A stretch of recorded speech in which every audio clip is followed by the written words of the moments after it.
following is a presentation of ESPN on ABC.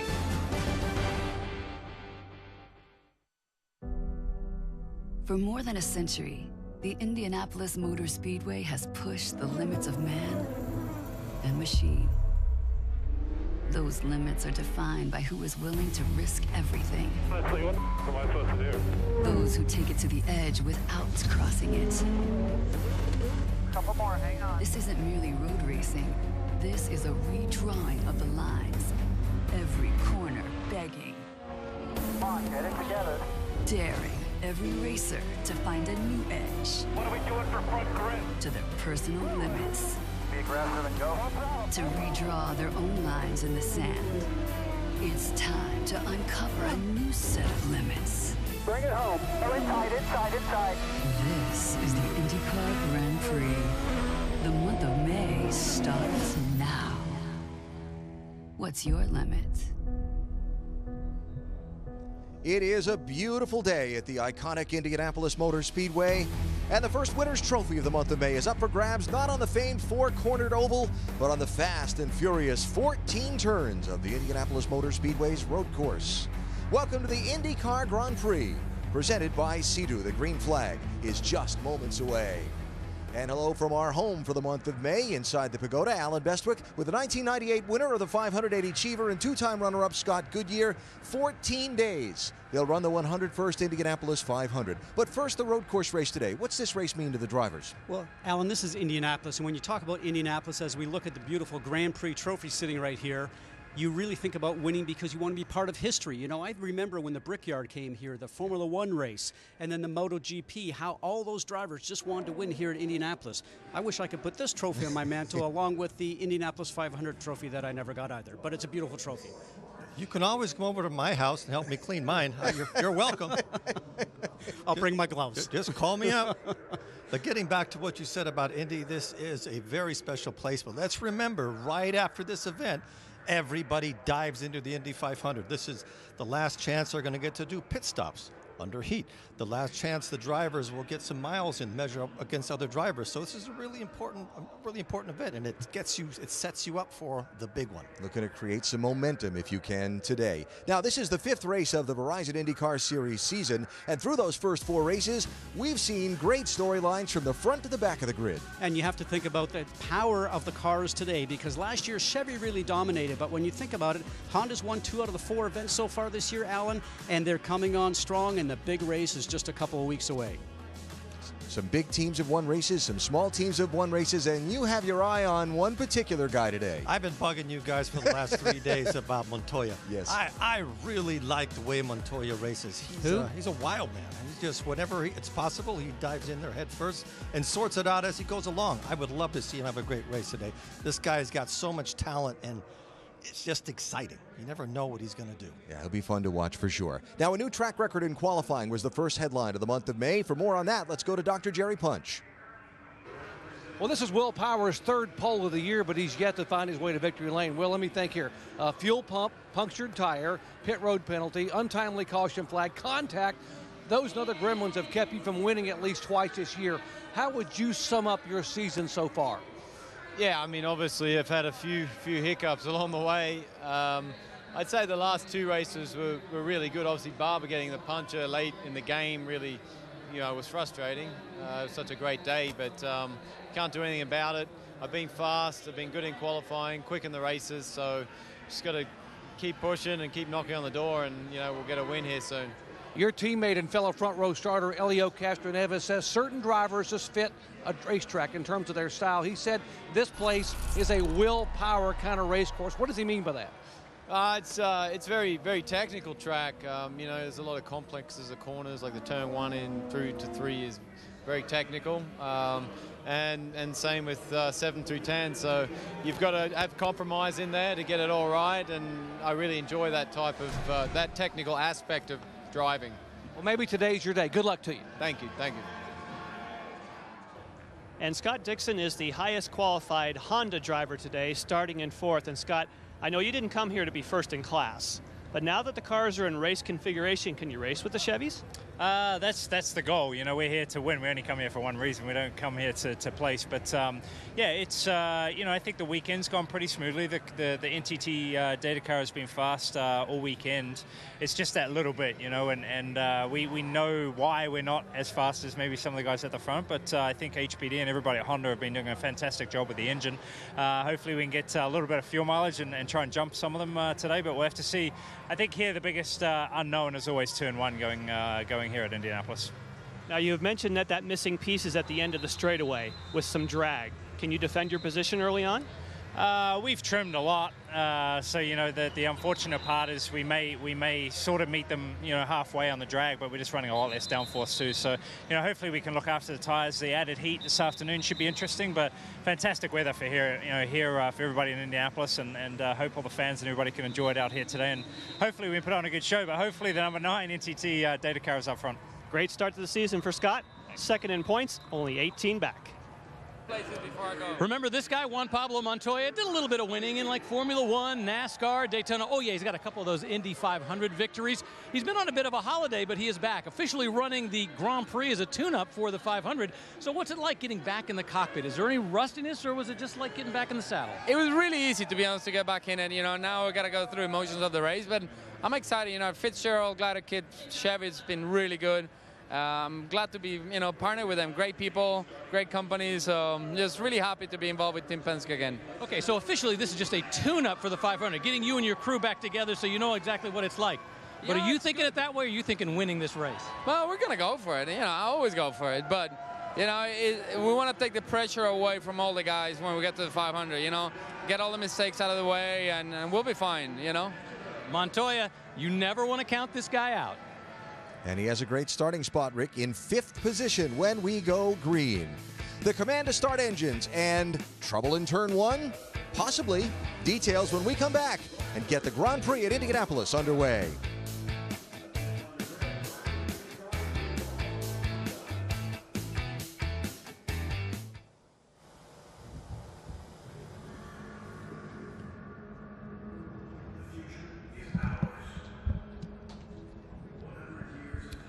Okay, 2 minutes.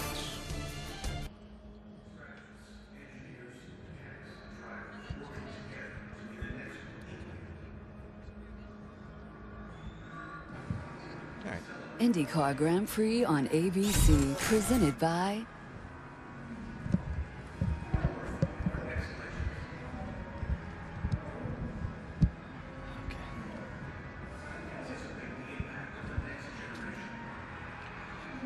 Okay, where are we? The Bees.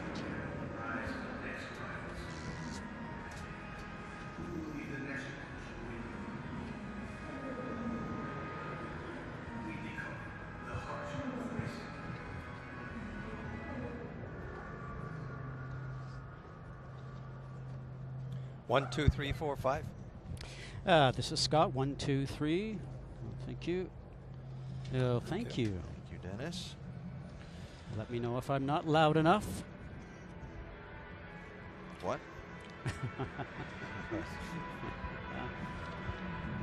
Wise guy, huh? Yeah. Yeah. Ooh. Didn't know they showed the Three Stooges in Canada.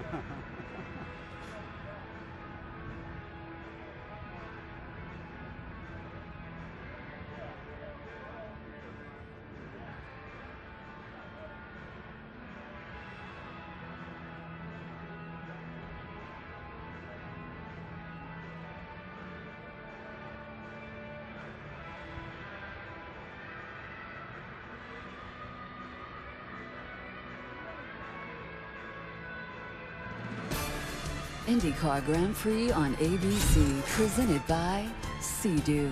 Sea-Doo, making good days great. Will be a great day of racing here at the Indianapolis Motor Speedway, not on the oval track, but on the 14-turn Fast and Furious Speedway road course. This is the 4th year of this event. You see both about 2.5-mile laps, but one's got 4 corners and they run counterclockwise. The other runs clockwise and they got 14 corners. Both, though, are extremely fast, as you can see by the top speed numbers shown there. Let's give you a tour of the course from Visor Cam aboard Graham Rahall's car yesterday in practice. This is Graham Rahal, and welcome to the Indianapolis Motor Speedway. Coming down up to 190 miles an hour. Into turn 1, 6th gear. Down to first. Short shift up to second for turn 2. Build speed, 3rd, 4th. Down to second. Turn 4, important to get off of here and have a really good run down the back straight. Flat out chicane. Another big braking zone, good passing area. 6th, down to first. 2nd, 3rd. This is a flowing section, smooth at the throttle. Out of turn 10, good to exit here is important to get a good run. Down into turn 12. Coming up to 12, 4th, down to first. And the last corner, which is most important to get a good exit onto the front straight. Building speed here, flat out.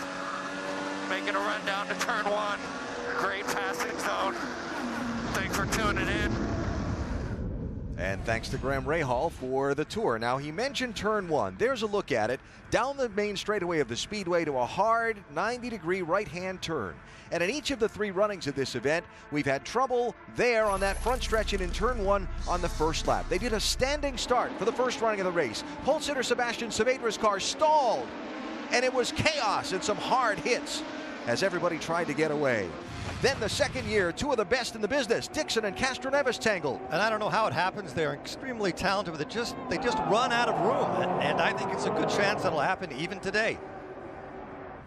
Then last year, 2 more of the best in the business tangled. And what ends up happening here is one driver moves to set up for the turn, runs into Tony Kanaan. Tony Kanaan takes out Sebastian Bourdais, who you're on board with right now, and both 2 good drivers out of the race. So will they get through turn number 1 this year? Our ESPN race strategist shows us that there's been a caution early on lap 1 of each race, and you see that we don't get many cautions after that. So strategy is going to be a big deal in this one. Well, and we talk about strategy all the time. If it goes green, that's wonderful. But usually, for me, Eddie, I always felt that once the green flag drops, all the strategy usually goes out the window. I totally agree, and I wish there was no strategy. I'd like if they just put full tanks in and went as fast as they could, and the one that was standing at the end won. But strategy is becoming extremely important, and Penske is a king when it comes to strategy. The closer the competition, the more ways you have to invent passes, often on pit road and through the fuel you save in a run leading up to it. So number 12 is on the pole for today's race, and a very familiar number 12 here in Indianapolis is standing down trackside to give the command to get the IndyCar Grand Prix going. The next victory. Race fans, and now for the most famous words in motorsports, please welcome Indianapolis Colts quarterback Andrew Locke. Drivers, start your engines.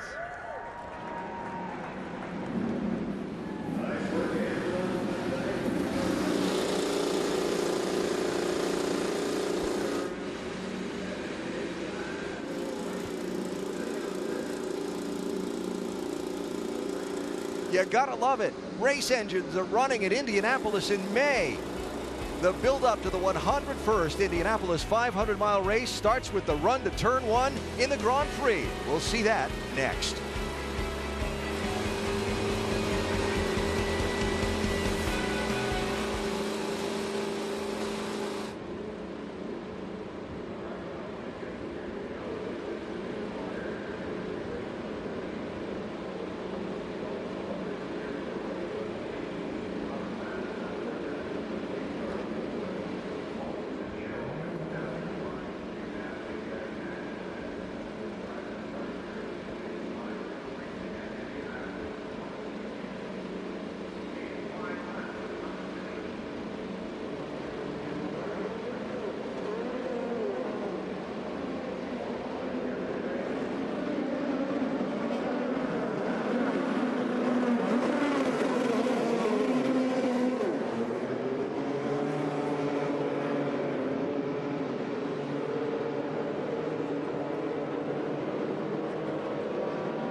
If I was a new addition to a crayon box, like I have to make up a color. Green, Viper green. I have a friend of mine who would say sparkles. Maple syrupy brownie gold. Fortunately, that's not me. That's not me. Because I'm Canadian, and that's pretty much in our blood. Oh. I think red. Crayon boxes have every color. I would have to invent a color. Red is vivid, it's passion. I don't know, I'm actually colorblind, so it doesn't matter. He may be colorblind, but he knows what a checkered flag looks like for sure. Will Power, the pole sitter, starting first today as you see the starting lineup come across the top of your screen. We'll also point out those we will ride with today. Graham Rahal's carrying their turnsfortroops.com camera from 20th. Tony Kanaan has the NTT data on board from 12th. AutoNation on board rides with Marco Andretti. He starts 11th. James Hinchcliffe has the Lucas Oil on board from 10th. The Indy 500 winner, Alexander Rossi, the AutoNation on board from 9th. Ryan Hunter-Reay has an AutoNation on board from 8th on the grid. The man who's won this race 2 of 3 times it's been run, Simon Pagenaud, has the Verizon on board from 7th starting spot. And Sebastian Bourdais, winner at St. Pete, has a Verizon on board from 6th starting position. Stories from pit road before the green. Here's Dr. Jerry Punch. It's no secret that Simon Pagenaud is really good here. After all, he's won 2 of the 3 Grand Prix that have been run. Now, on Friday in practice, he was very fast, but in the afternoon, when the track temperatures came up and the wind picked up, he lacked grip, and therefore, not only did he not sit on the pole, he didn't even make the fast 6. He will start 7th today. Now, Simon says the silver lining is, I'll have fresher tires than the guys in front of me who ran the fast 6. And as well, Kyle Moyer, his strategist right here, says, starting behind all the Penske cars, I can roll the dice with maybe some unusual pit strategy. So stay tuned. Here's Rick DeBrule. Well, Alexander Rossi is not quite ready to play the role of the returning champion. Sure, it was just last May here at the Indianapolis Motor Speedway that he pulled off one of the greatest upsets in racing, winning the Indy 500. But the Grand Prix, that's a different creature. You're running a different direction. He has yet to go into turn 1 knowing what it felt like on that last lap. So, yes, this is a special race at a very special place. Jan? And Rick, today, Firestone has brought a new alternate tire. Of course, in road course racing in an IndyCar series, you have to run it sometime during the race, a black primary and a red alternate. That new alternate is over 1.5 seconds a lap faster. Look at all these front cars. They're on the reds, but they've been saving them for the start of the race. They have not run them in practice, so they know I have the fastest tire on the red, but they have no idea how long they will last. Doubling up, coming to the start. Will they make it cleanly through turn number 1? Power to the inside, right of the driver. Castroneves to the outside, and the IndyCar Grand Prix is underway.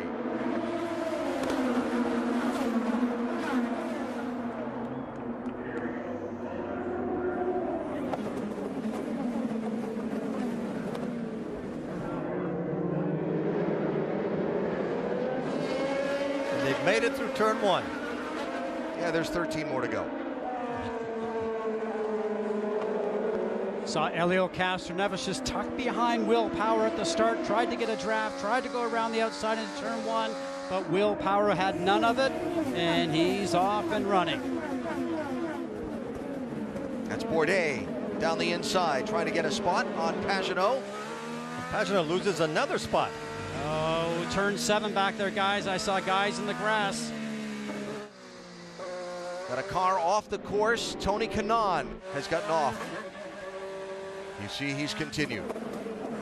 We'll check for damage. We'll check for damage when we get a better look at the car. We got a left rear tire going down. Left rear tire going down. Pit this lap. That's Tony Kanaan's radio. Telemetry tells him the tire's going down. He said, I got hit by somebody from behind. And Power and Castroneves are firmly in control at the front.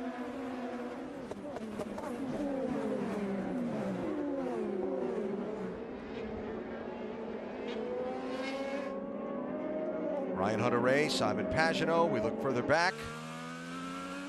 It's Pagenaud in that Neon 1 car. He's won this race 2 of the 3 years that it's been run. Qualified surprisingly poorly in 7th spot. Thought he might be a little more of a contender for the pole than he turned out to be, as Kanaan comes in to get that tire that's going down replaced and all the rest of them. Doc? Yeah, Tony Kanaan having bad luck. In 2 of the 4 races thus far, he's had contact at early laps on the racetrack. Gets the tires changed, he is down and away, but again, not the kind of year Tony Kanaan wanted to have.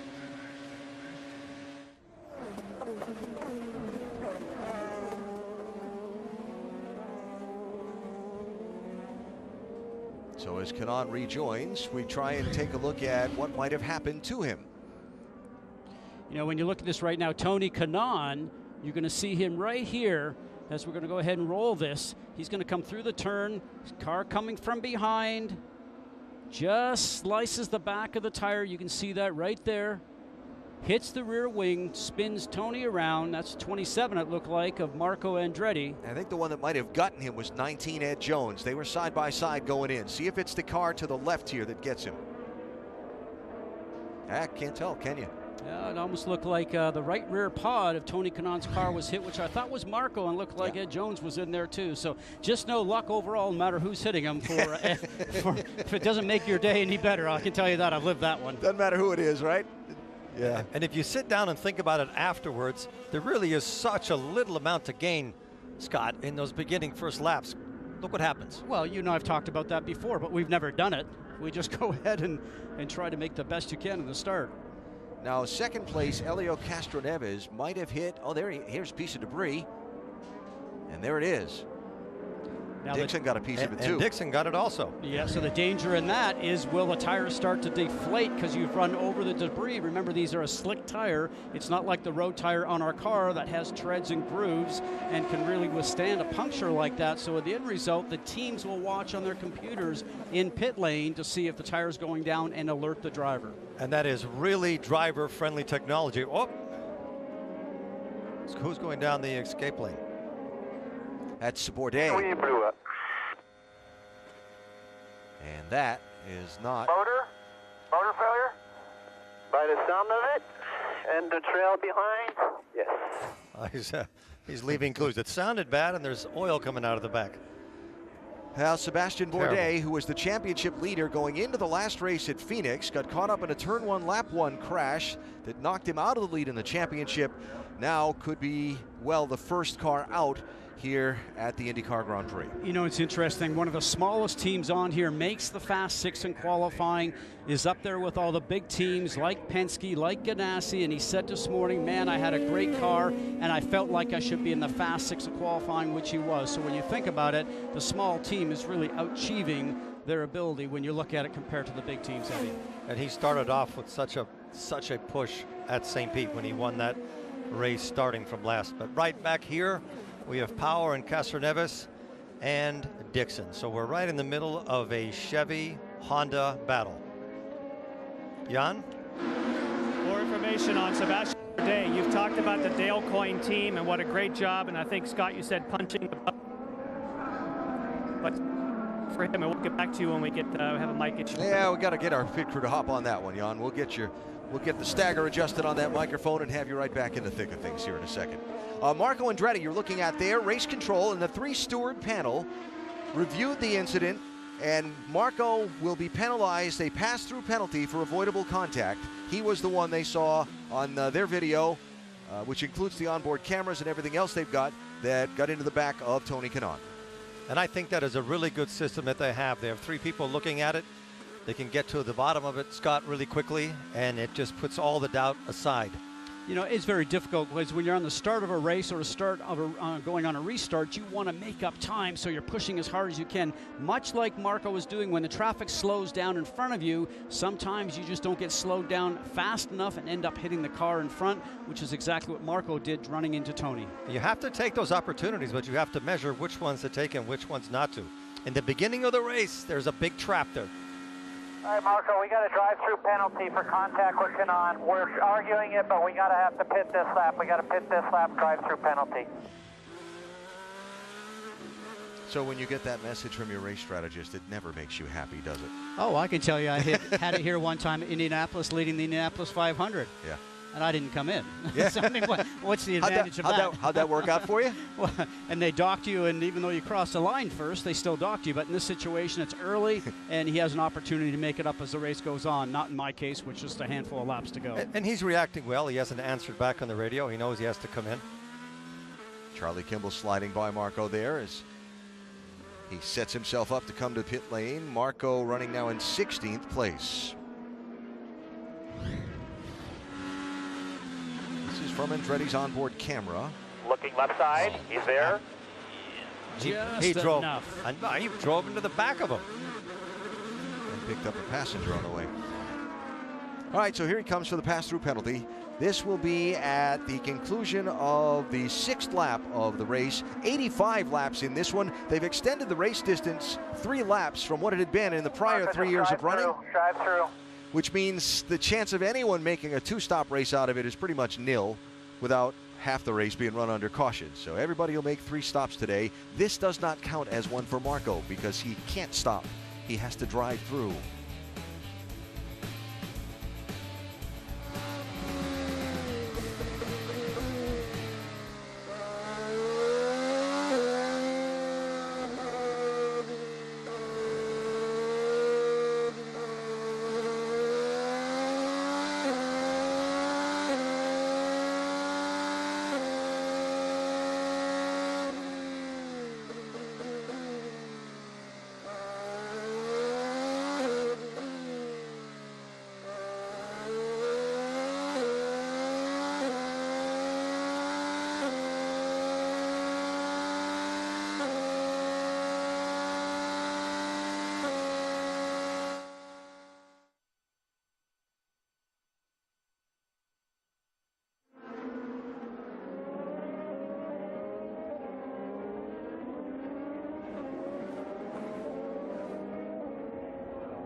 Early stages of the IndyCar Grand Prix. And a quick reminder that if you're looking for the Spanish language version of the broadcast, it's presented by ESPN Deportes, and it is accessed by using the SAP function on your remote control. Will Power out in front, the pole sitter who dominated this race a couple of years ago after starting on the pole, is off to a gap of about 2.6 seconds. Biggest mover in the early laps of the race, young Spencer Pigot. What a tremendous job he's doing. You know, a driver that has a part-time ride this year. Got a ride here shortly for Indianapolis 500, so he's very thankful for that. And a driver that's been through the Mazda Road to Indy program, as so many of the drivers in the series have done. So give him a lot of credit. Connor Daly, you also see on your screen, moved up 5 spots in the ABC machine, going from 15th up to 10th, and all those drivers right there, all those guys have done a tremendous job. Really important on starts to try and get positions, because you can see as the field starts to spread out. Pigot, the 23-year-old Orlando, Florida native, doing a nice job so far, Rick. Yeah, it's been a nice trouble-free weekend, actually, for Spencer. He's done really well, and he's been ahead of his teammate, J.R. Hildebrand, the entire time. Now, think about this. His best finish ever is a 7th. Right now, he's an 8th. I got to think there's a little bit of hunger to get that last extra spot ahead of him. Yeah, you'd think so. This is Graham Rahal, who had a very difficult weekend in practice and qualifying, trying to get grips on the handling on this machine. Started way deep in the field, took the green flag in 20th place, and is trying to find a way to get another result like he had here the last couple of times this race has been run, where he's come out with good results from difficult starting spots. He has had a difficult season this year. He hasn't quite gelled with his engineering crew, and they're not on the pace they should be. And we all know he's very talented because he went out and won his first race at IndyCar at St. Pete. But he needs to start meshing with his engineers better than he is now, because they're just not competitive. And it's important to note that he is one of the single car teams that's out there, and he's going to have a teammate next week with Oriol Servia running with the Rahal, Letterman, Lanigan group to get him up and get some more data in there. But a single car team, it's very, very difficult. And Rick, you have more?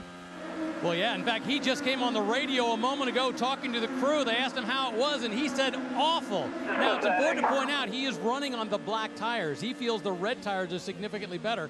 They have to wait until their first pit stop when they can come in and do it. Now, in the morning warm-up, he did well. He was one of the faster runners out there, so he thought maybe he pulled something off. But based on his comment just a moment ago, not right now. Well, again, he started on the primary tire and will have some of the softer and faster alternate tires at his disposal for the rest of the race, strategy-wise. Here's Scott Dixon. Remember, we heard from him on the pre-race show talking about trying to create some opportunities to pass by saving some fuel. You see he's dropped 4 seconds behind the leader, Will Power, but he's running in third position, and we're closing in on that window for the first pit stops. I am not sure of many things in this race, but I can guarantee you that Dixon has a plan, and he's in the process of executing it. Of that, I can be sure. So this is a man that can drive incredibly fast laps and not use up the equipment, not use up the fuel, not use up the brakes. It's a very rare talent, and he's using it right now. You see from our ESPN race strategist, which is we got the same analytics and engineering data that these race teams use to pick out their strategies, and we got some so we could share it with you. That's what the caution ranges, the caution probabilities are on the right, and what the pit stop fuel ranges would be on the left side of the screen.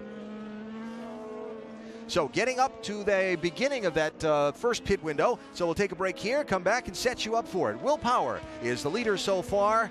Can Will win the Grand Prix for a second time? We're back to the Brickyard after this from your ABC stations.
The month of May is full of open-wheel thrills.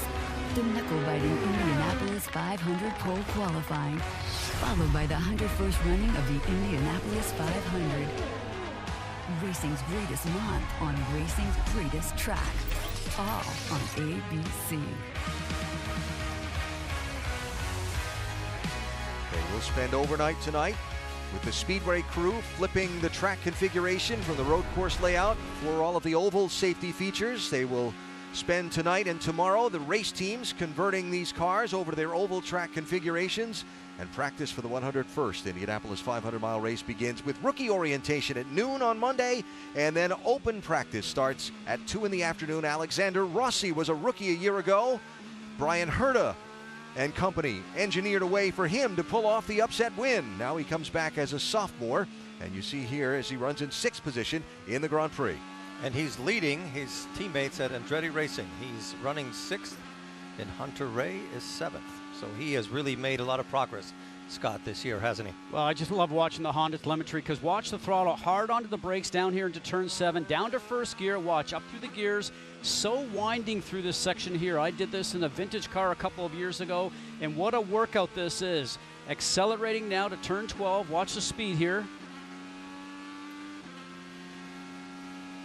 And listen to the gear shifting here. Down the gears we go. Back on the gas. This complex here, guys, is so important because it leads you out of 12 into 13 where we are now, and on to 14, on to the long straight. You want to carry speed through here. Just listen to the engine sing here. What a great sound.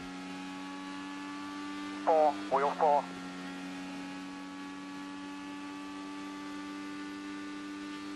That's the sound of 187 miles an hour. And look at what it goes down to. Yeah. He's taking that right-hand corner at 60 miles an hour. In first gear. Yeah. And 3 Gs under braking. You heard wheel 4 from the team, so telling him to change by the knob on his steering wheel the fuel trim mixture, trying to save probably a little bit of fuel so they can run a little longer on the track. And here comes Ryan Hunter-Reay. Now let me just add this. Okay, we heard fuel trim 4. Did we make the thing run a little bit leaner, less fuel used, so they can have a great battle as they are right now? Ryan Hunter-Reay gets by, but you saw Ryan Hunter-Reay have more acceleration, more power to get that pass completed. So Ryan Hunter-Reay is probably running the engine just a little bit more rich, giving it more fuel, more horsepower. Yeah, he hit the push to pass button there. So if you're new to IndyCar racing, these cars are equipped with a button on the steering wheel the driver can push. It's very video game-like, where the car gets a momentary burst of horsepower. New this year, they can have unlimited activations of that, but they have a total amount of time that they can burn. So they have 200 seconds worth of that extra horsepower. It's up to the driver and the team to manage it. Here comes Piggott on Rossi.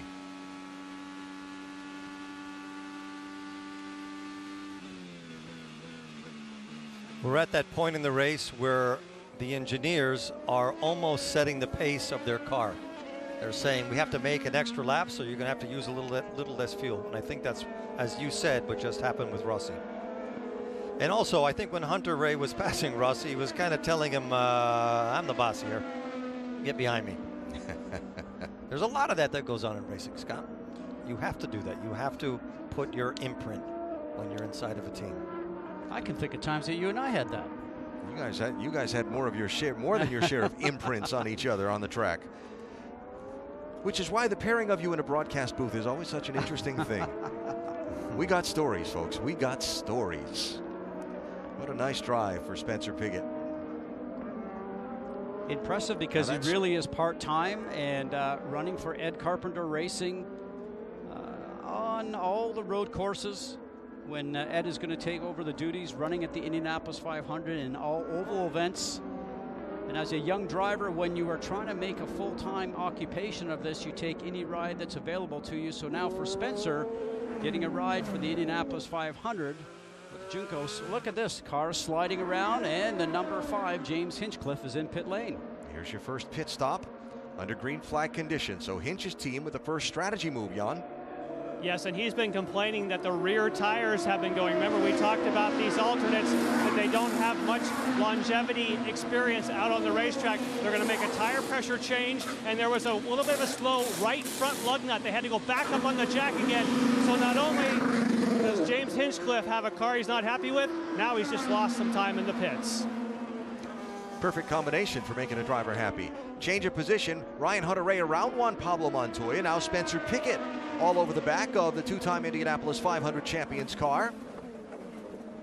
Oh, a difficult pass and a difficult area to pass in turn 12 there. That was nicely done. And surprisingly, really no resistance for Juan Pablo Montoya. None at all. Piggott is on a roll.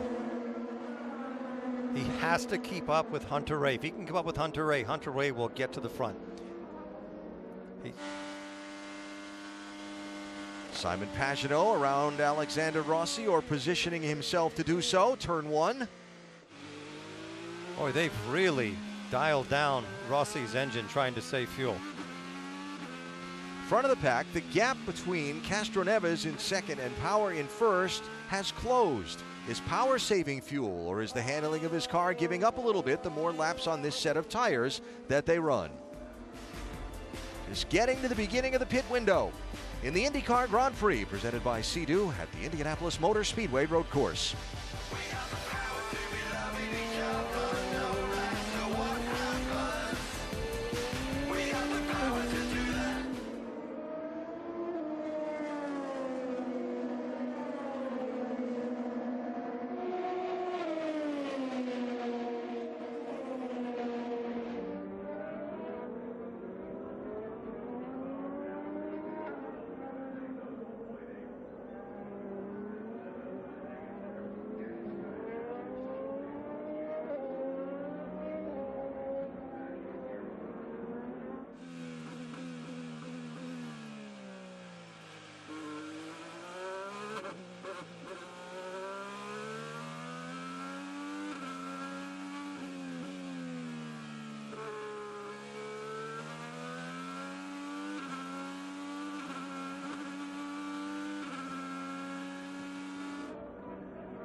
The NBA Western Conference Finals begin on ABC tomorrow at 3:30 Eastern. Game 1 in the best-of-7 series between San Antonio and Golden State from Oakland. Coverage starts at 3 with NBA Countdown. Of course, the Dubs trying to reach the NBA Finals for a third straight season. Here is Spencer Pigot in for his stop, Rick. Yeah, Spencer once again having done a great race. He passed 6 cars on the very first lap and then was also able to get by Simon Pagenaud. Meanwhile, behind him, Juan Pablo Montoya has brought his car in. They're going to make a slight wing adjustment, a tire pressure change, but he is now on the black primary tires. Pigot has a problem. Simon Pagenaud, last year's winner, coming in, had some problem with rear grip this morning. Again, the rear tires going away. Slight wing change up front, 4 tires, putting the black walls on for Pagenaud. He's away. And what a disaster for Spencer Pigot. Stalled the car, leaving the pit stop. That will cost him almost everything and more that he worked to gain in the first stint of the race. Rossi, Montoya, Chilton, sorry, all leaving, Eddie? What he needs now is a yellow. Badly. He was one of the only 2 cars to start with new tires. That might have been why he had such an advantage over Hunter Ray. And Helio also started with a new set of reds. Here's Helio in now for his pit stop from second place. There's the leader, Will Power. Scott Dixon now runs second. He's half the straightaway behind Will Power. Now for Will Power, he knows that Helio is in pit lane, so he is pushing as hard as he possibly can to have a great lap. Doc? Helio Castroneves, a 3-time Indy 500 winner. They're going to put the reds back on. They're putting sticker reds on. Most teams will go to blacks, but Castroneves has reds. John? Ryan Hunter-Reay just leaving his pit, so he has had his service, and we're looking amazingly that Scott Dixon has yet to hit pit road. We're expecting him next time around. We see this battle leaving pit road at the moment between Montoya. They're on the pit speed limiter. They have to wait, and then they press the button, and Montoya's on it. That was by less than a foot. Yeah, Joseph Newgarden leaving here, has to stay inside of that line on the pit exit. So Newgarden with a little bit of extra time on pit road that cost him some time on the track. So now that everybody is getting a new set of tires, we'll really see, Scott, who is quick and who isn't. But I think you'll see those Penske cars continue to lead the race. But Dixon is still out. Here's the leader, Will Power, coming down the pit lane now. Dixon follows him. Just past the 1/4 mark of the race and the first pit stop for the race leader. Doc? No complaints whatsoever for Will Power. They will put scuffed primary tires, a black tire zone. Remember, Castroneves put the red zone. He'll have the speed and the grip, holding Power to get the full fuel load. And he is away to over 8 seconds. John. Scott Dixon is going for the black primary. That's a 7.3 second stop for Scott Dixon. They took some front wing out. Now that he's on the black primaries, this will be the segment he'll be slower. He's going to try to minimize this, which is why he went longer before this pit. There is your new leader. Helio Castroneves went by Will Power as Power was exiting the pit lane. Castroneves has not been lacking any speed this year. He got pole at Long Beach. He's more than capable of winning a race here at Indy. You know, I spoke to him this morning just after the drivers' meeting as we see a good battle right now going between Max Chilton and Juan Pablo Montoya. And Elio was his usual self, excited, ready to go, but he said, I think I've got the best car. I think if it gets warm out, my car is going to respond very well. He said, I'm ready to go. I want to start the race like right now. So, you know, Elio's always excited, always ready to go, but today it was just more so. I thought that was really interesting. What a difference it would make for him going into Indy, where he could be the 4th person in the world to win 4 Indy 500s if he won this race. Now he's got Tony Kanaan just in front of him and Will Power behind him. So it's not an uncomplicated situation for Helio Castroneves. Drivers working hard on a beautiful Indiana afternoon, maneuvering their cars around this 14-turn Indianapolis Motor Speedway road course.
The IndyCar Grand Prix at the Indianapolis Motor Speedway road course on a beautiful Saturday afternoon. The telecast presented by Sea-Doo. The second leader of the event is Helio Castroneves. Here's Graham Rahal and Mikhail Aloshin screaming down to turn 1. And you see the numbers right on the roll hoop behind the driver's head, the PP doing that flashing right there. That's the push to pass. So the number 7, Mikhail Aloshin, was using the push to pass to try to defend his position against Graham Rahal going past him. Aloshin is a very aggressive driver that has not made a lot of friends at IndyCar, but he's earned a lot of respect. He is willing to bring everything right to the nth degree. Rahal's going to have to be very sure when he goes to pass this driver. Our Honda telemetry riding on board with Graham Rahal. It's one of the things that Graham said he was focused on for this season. Lessons learned from last year, having pace but not having results, is being more aware of who he's racing around and measuring the risks of his opportunities. What a great camera angle. Now that is what you call a game of chicken. Tires smoking, brakes squealing. That's beautiful. Perfect driving from both of them. Yeah. This is a battle we need to watch because this is not going to be easy. He's going to make a run for it again at the end of the straightaway when Aloshin is not taking the inside line. So Graham got an opportunity now to go past him. Clear. What he wants to do is get it in front of him and hopefully stretch away from him so he's not in confrontation with a car that is behind him. And now he's doing a great job here. Probably thought that he was quickest anyways. Oh, he's in another city right now. He's gone.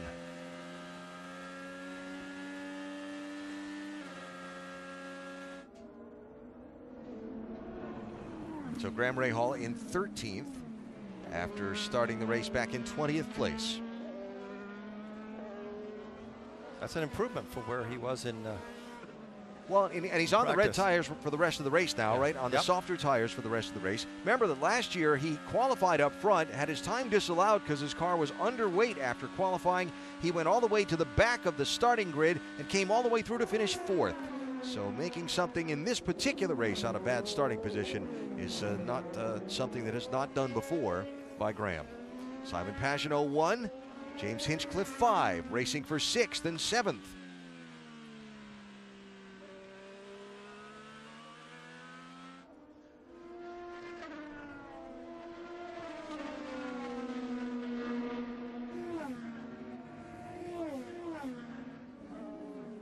How much overtake do I have left?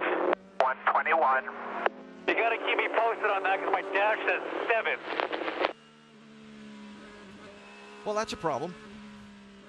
James Hinchcliffe. He'll know when it doesn't work. Yeah. You know, and just to bring you up to date, remember that they've pushed the rules on the push to pass, as you were talking a little bit before, Alan. Now a driver can turn it on and turn it off when he's got the pass completed. Before, when you pushed it, it would turn itself on for a set amount of time, and you would eat up those minutes, if you would, of push to pass. Now a driver can plan his way of getting through the turn. Need to make sure you look after the rear tires. They saw the highest wear on those on the first set. Some great information there. But now you can push the button on and off and use it as a switch when you need more power. When you use it, you have to make sure you're very close. You can't just use it to catch up to a car. You have to use it as you're passing somebody. Hinch has picked up a few spots in the race so far, Jan. Yes, he has, and he's pleased about that because he said this is the worst the car has rolled off the trailer on a Friday this season. And of course, it was a compressed schedule. All the practice sessions, other than this morning's warm-up, took place yesterday, Friday. He said we threw a kitchen sink setup, as it's known. In other words, they changed everything on the car for every practice and never found what he was looking for. So instead of changing it yet again, they decided, well, what we had in the warm-up, we're just going to fine-tune and do the best we can. It seems like he's making good work with that so far. You know, and that's great information because this is a track that, you know, road courses, you always say a driver can put the input in and improve the car. On an oval, it's really what the car is doing that tells the driver how fast he can push it. In this scenario here at this racetrack, this has got a lot of long duration turns, Eddie, with the exception of turn 1 and maybe turn 2. So the car has to work really well in the turn for the driver to be able to push it. And in between those two corners, look, Rossi trying to pass daily. But in between those corners that you were talking about, there's a whole long technical session where you have to be, you have to be right on the limit going in on speed and squeeze the throttle in. Otherwise, you go offline. There we go. Takuma Sato all the way down, kicking up the dust by the inside wall to get by Mikhail Aloshin. no love lost between these two. You know, and that battle when you go on the inside like Takuma Sato did, you're very much aware that the rubber marbles that are offline, you can see it there just a little bit, pieces of rubber that come off the tires as the race progresses are offline. He would have actually been on that, so you have to calculate that, where you're going to pass and where you're going to go and try and outbrake people. Let's see what happens here. Aloshin tries to cut him down on the inside, and Sato goes right between him and the wall. There wasn't half a foot there. Wow. So that's not only one move. Now there's your move allowed by the rules and regulations. Did he do two? I'm going to be interested to see if that's under review. And I don't think that argument's over quite yet. Well, for now, Sato's pulled away, but now it is Aloshin with Carlos Munoz closing in on behind from him in AJ Foyt Racing's 14 car. Caught a glimpse of Connor Daly before in the other Foyt Racing car, the 4 machine. He just lost that spot that he was trying to defend to Alexander Rossi and gave up another one to Max Chilton. Munoz. That was really interesting. It looked like Aloshin didn't feel like doing what he did to Sato again. Like that one, I got away with something. Let's not try that again. There was no defense whatsoever on that last pass, was there? I'm also wondering if maybe the crews radioed him that, you know, hey, we're watching you on the screen here. Let's keep it a little bit clean. I actually think that got Aloshin's attention, because if they were to touch at that speed, that would have been a big problem.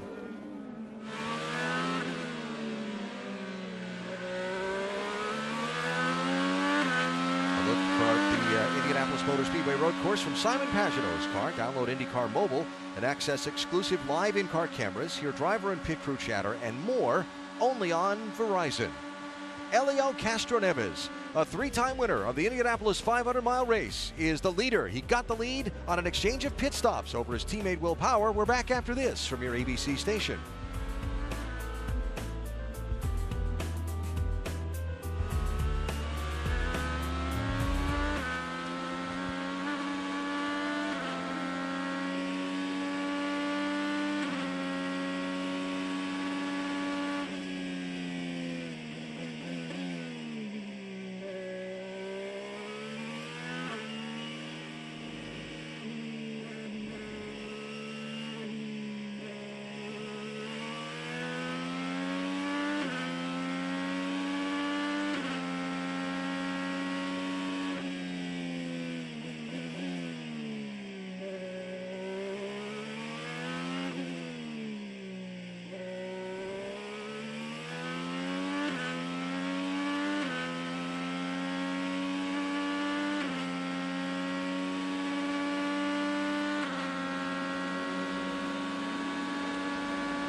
The IndyCar Grand Prix presented by Sea-Doo, live from the Indianapolis Motor Speedway, where the month of May is underway. 14 days from the 101st Indianapolis 500-mile race.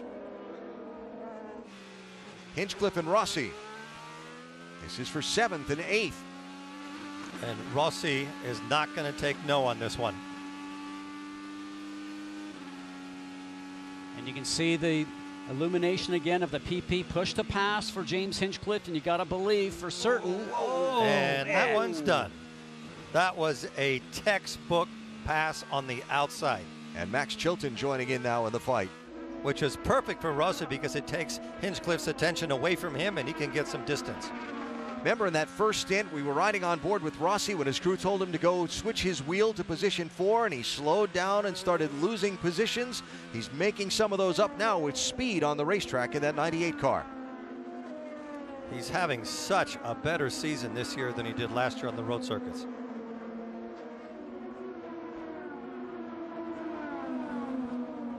Well, there's a lot of reasons for that, right? He's learning. He's been there before. He knows more about Indy cars themselves. Honda teams know more starting this season than they did starting last season with the aero kit they're using on the road and street courses.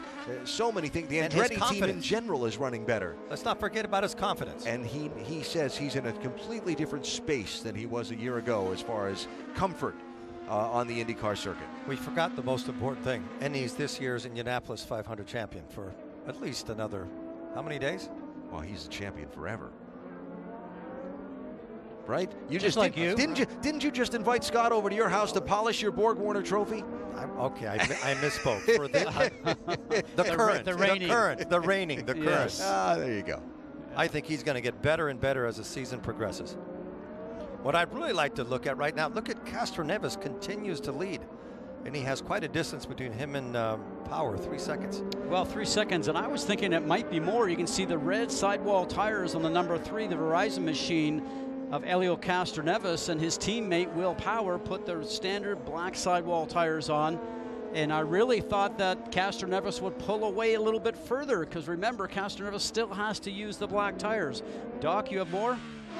Yeah, exactly. That's what Roger Penske wanted to do with Helio. He wanted to go ahead and keep him on the reds and have him pull away. He wanted a 2.5 to 3 second interval, and right now Helio's even done better than that over the second place car of Will Power. But remember, as you said, they're going to have to come in and put black walls on next time. But Helio was the only driver in the morning warm-up who told me his car was rocket fast on reds, but it was pretty darn good on blacks. Everyone else said they were slipping and sliding, so we're going to find out if Helio's car is still good enough on blacks to be able to hold off Will Power, who will put the reds on when he comes in. There was a little bit of hand signal there from Hinchcliffe. Did you catch that, Scott? Is that you use that in Canada? I was going to say that's not Canadian, but he's Canadian. But Spencer Pigot was the car that went by. Remember, Spencer had that problem in the pit lane, and he has been one of the quickest cars on the racetrack as I've been watching the times here. So he's certainly got a car underneath him that's capable of going very fast. And it looks like Hinchcliffe is suffering a little bit with his handling right now. One thing that race fans can say that fans were not able to say years ago is, we can take you right into the heat of the moment right now. Yes, that was a private argument that we yes. Caught some of the hand signals.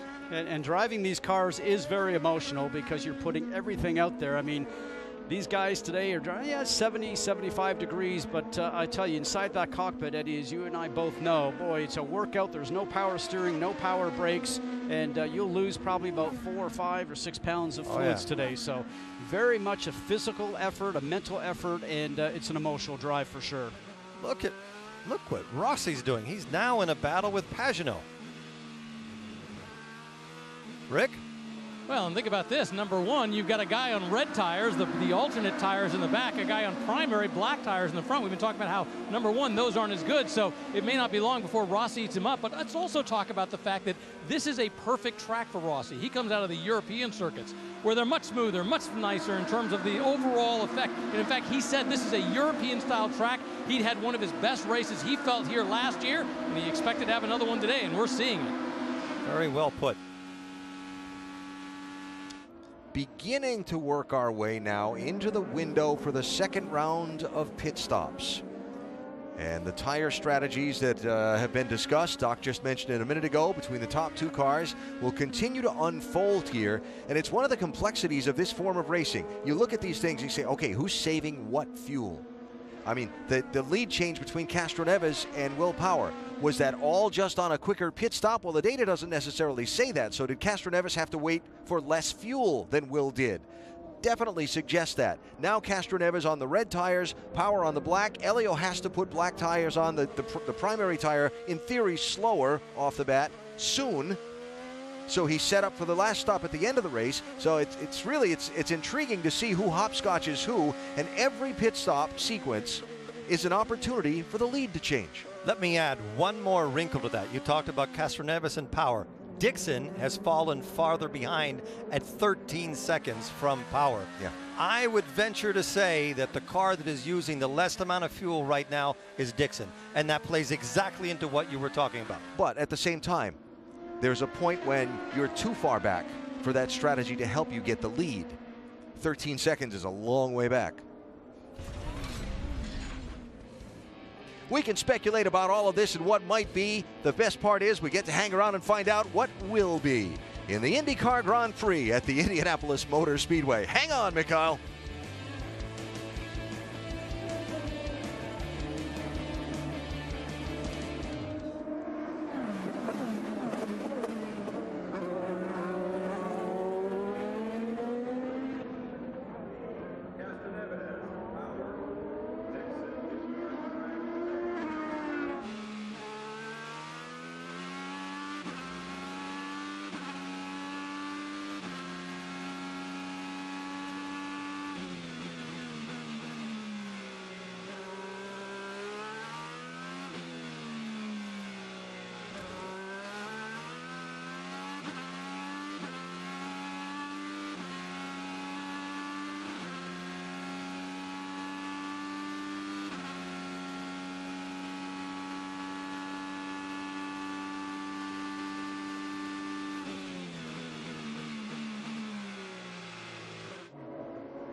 The Indianapolis 500-mile race coming up 14 days away. Our telecast presented by Firestone.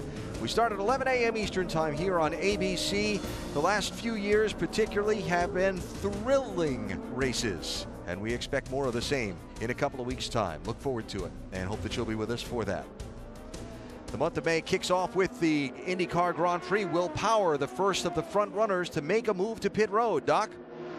And he will go to the scuffed red tires. He told, I'm going as fast as I can go on the blacks, and was still losing time to Elio Castroneves, although Castroneves had complained of a vibration.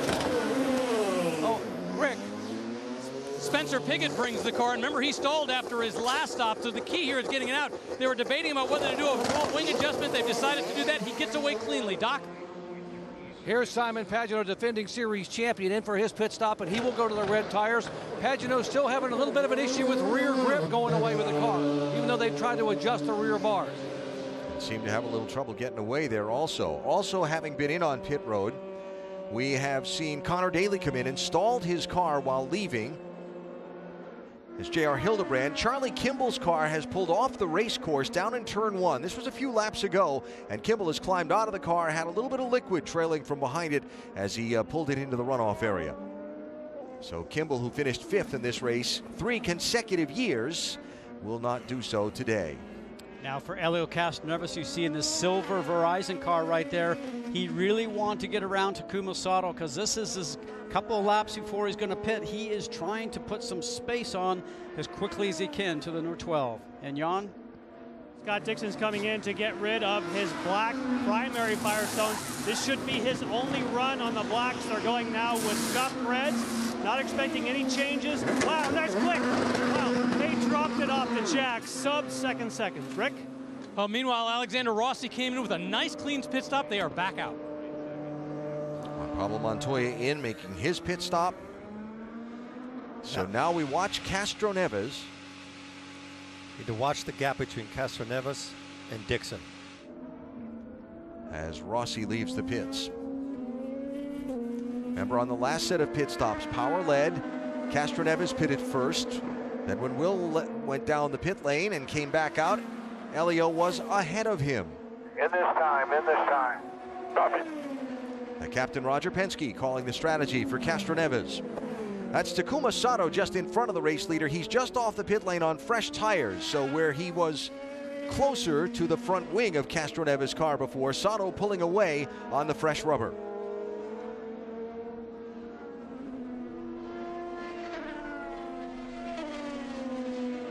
So how long will they sit still for fuel? They'll be putting probably the black sidewall tires on as Joseph Newgarden and Ryan Hunter-Reay come in, Jan. Ryan Hunter-Reay taking this opportunity. He went a lap longer than he had done previously. And that was 8.7 seconds for him. Let's get down to Doc.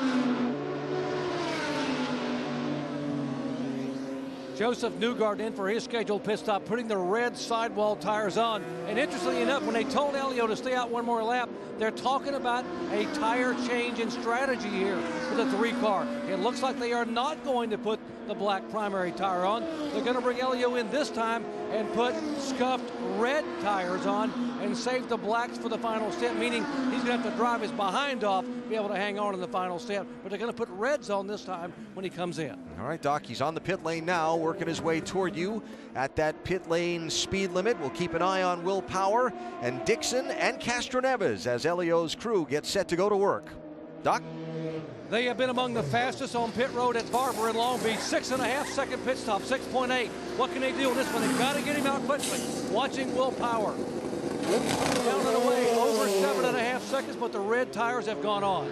See the fuel probe guy? What was that? Like he wanted to put it back in there. I wonder if they actually got the fuel in there or if something happened. We'll have to check in on that. Yeah. So there goes Power by, and he'll reclaim the lead on this hopscotching of pit stops.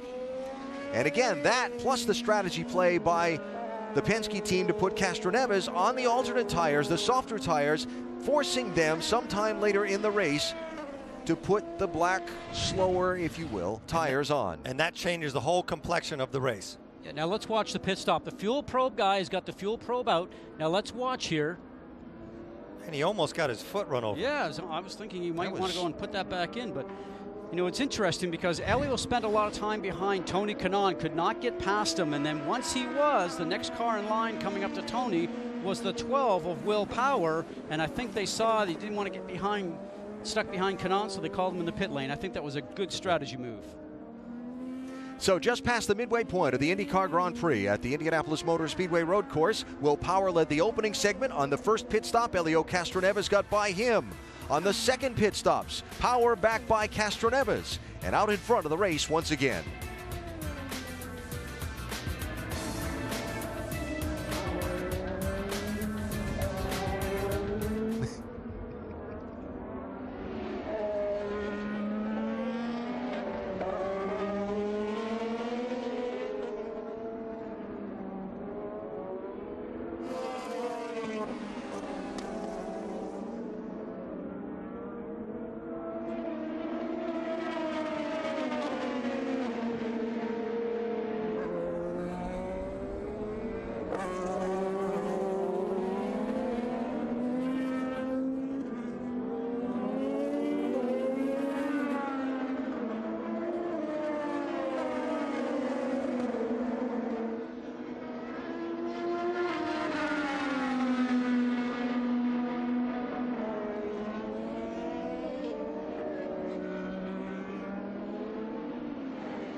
IndyCar Grand Prix, presented by Sea-Doo on the Indianapolis Motor Speedway Road Course, the beginning of the month of May. Next weekend, qualification Saturday and Sunday here on ABC, as well as additional coverage on Watch ESPN. And then in 2 weeks, the Indianapolis 500-mile race. Tomorrow on ESPN, Sunday Night Baseball will be at Yankee Stadium as Derek Jeter has his number 2 retired by the New York Yankees. Coverage starting at 6:30 Eastern, and then after the festivities, the Yanks play host to the team with the best record in baseball, the Houston Astros. Streaming live on the ESPN app and Watch ESPN as well. So we saw that pit stop with Helio Castroneves where the fueler took the probe out, then appeared to duck back toward the car with it as Helio hit the gas and started to go. Dr. Jerry Punch has followed up for us. Yeah, I just talked to Travis Law, the car chief, and here Roger Penske was talking to him as well. And the original thought was to short fuel, to get him in and out, to put fuel in the car, but get him out of the pits as quickly as possible with the red tires on. Then they opted to put the probe back in to make sure they topped it off. And while all this was happening, they lost power to their timing stand, which is where all their engineers are sitting. They had to go to a backup power unit, which is a generator on the ground there, and that's what created a bit of a hiccup as well. You see the probe in, back in, and they believe, here again, they believe, and they tell me as they're high-fiving and fist-pumping that they did get the 3-car full of fuel. All right, Doc, thanks. So Castroneves 1.5 seconds behind Will Power. He can see him right there. And again, still another set of pit stops to go in this race. Probability of a caution, not great in this one. We see a lot of green flag running in this race once we get beyond the early stages, and we have been caution-free so far, as this year they actually got through turn 1, lap 1 without any contact. So how are they going to decide, Alan, how long to keep him out if they think they had a full tank? So he will probably be coming in earlier just to make sure what his fuel count is. Well, first of all, a couple things. The tire strategy is a big thing, right? They still have to use the black primary tires on that 3-car. And we're going to see how this goes now. Where the 12 is gone. I mean, you put them out there, you see how it goes, and you adjust, right? What happens if a caution comes out? Well, everything gets back in the mix. You know, so, happens. I mean, we just saw the probabilities. Only a 40% chance in the next segment of the race. You know, so if you get that caution and the fuel is out the window, you also know how much fuel Helio is using at the time. Yes, and but they don't, you'll I'm know. Sure they're positive of how much they put in. But they know how much he's using, and they'll know what they need to get to the finish from a certain point. True. So they've got options. And I'm confident that all those engineers huddled around at Penske Racing know what their options are but thoroughly. That doesn't work when the electricity goes out. And then we have Professor Beekus, who has options for us as well. There we go. Professor. Yes, what I can tell you is there is no fuel level sensor in the fuel cell, but there is a fuel counter on the actual fuel rig itself. So in other words, whatever fuel went into Helio Castroneves' car, they'll know exactly how much went in because there's fuel flow on the actual hose going into the car. Then they can monitor how much he's burning in the car through live telemetry. So you don't have an actual float like you would in your street car telling you how much fuel is left, but they will know because of that counter how much got in and how much farther he has to go. I know I should have asked the professor first. Learn from your mistakes, please.